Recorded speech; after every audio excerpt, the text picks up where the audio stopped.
Morning. It's about 8:30 and we've missed a vlog or two. I'm not sure whether it'll be one or two, so my apologies for that. And the reason being is that our friend over in the valley where we live, near Wildlands, is having an olive picking party to tempt people round to help him pick his large olive harvest. So we did that all day yesterday. It's our second day today. It's quite fun, but a lot of work. We're Those Weirdos, a family of 7. Nearly 3 years ago, we gave up our conventional lives to live, travel and work in our self-converted Sprinter van.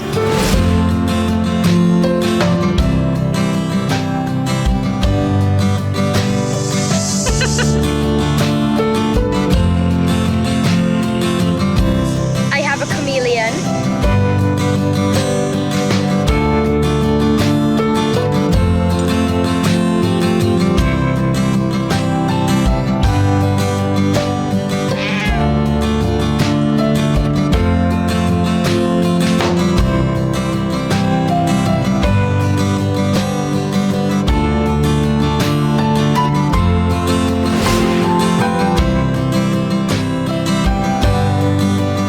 In July 2021, with the increase in travel restrictions caused by Brexit and the pandemic, we decided to buy off-grid land in Portugal to live a more sustainable lifestyle. Follow along with our journey as we turn our beautiful but derelict land into our very own slice of off-grid heaven. Wildlands.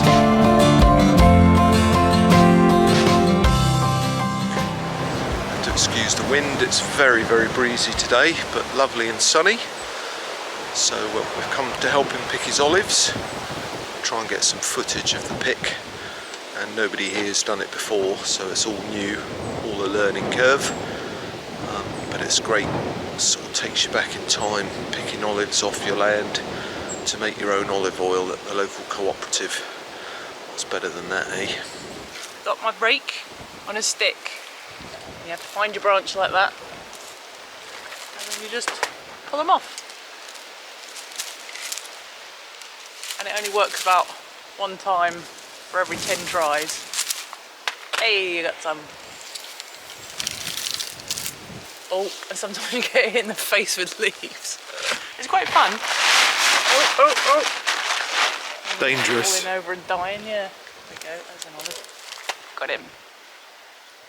These are quite special, these olives. They're different to all the other olives here because they're really big and fat. So we think these are definitely eating olives and the rest are just for oil.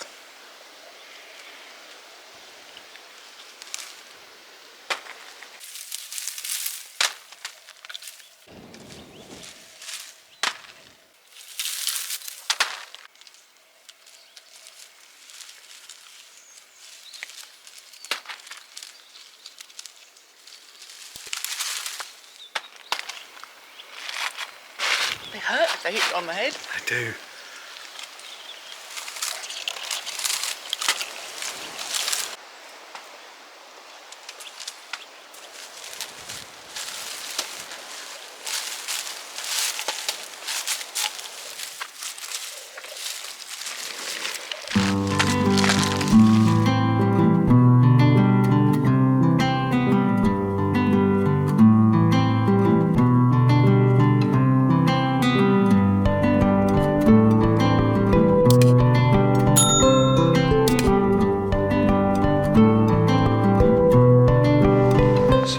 Where we've got to on the olive harvest. So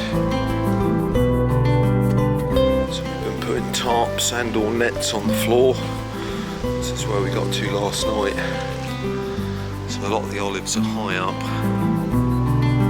And then we use the ticklers, which are these.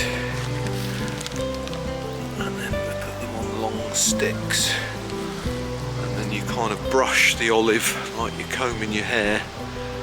And the large olives, and these are much bigger than most of the olives on the land. Big green ones, like this. And then you collect the olives up in these bins. So it's not something you really think about much, olive harvest. It's quite hard work, quite therapeutic, fun, particularly when you're doing it with other people. So you collect up the olives, bag them up into sacks, and then when you've got enough in weight you can take them to the local cooperative and have them pressed into oil for your own use, or if you've got lots to sell on. And you can also brine them or salt them, which Miss is going to cover off in another video when we do it on our olives.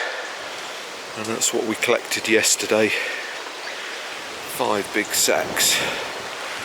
Got all the lovely olives in there. Here's Workaways and Woofers. He's got some tents. He's got a toilet and shower block.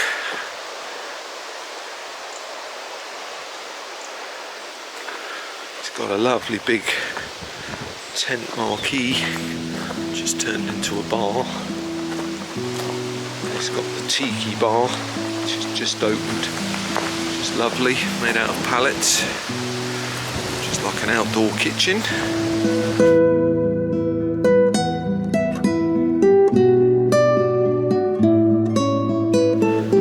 Same valley as ours, from a different side.